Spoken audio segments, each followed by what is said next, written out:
You ask Tiger to solve. This deals with linear equations with one unknown. The final result is x equals 7. Let's solve it step by step. Group all x terms on the left side of the equation.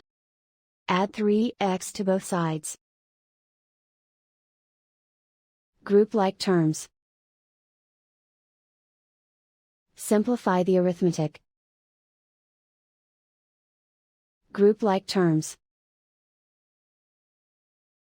Simplify the arithmetic. Group all constants on the right side of the equation.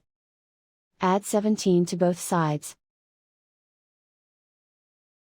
Simplify the arithmetic.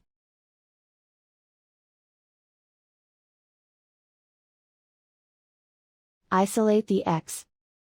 Divide both sides by 6. Simplify the fraction. Find the greatest common factor of the numerator and denominator. Factor out and cancel the greatest common factor. And so the final result is x equals 7.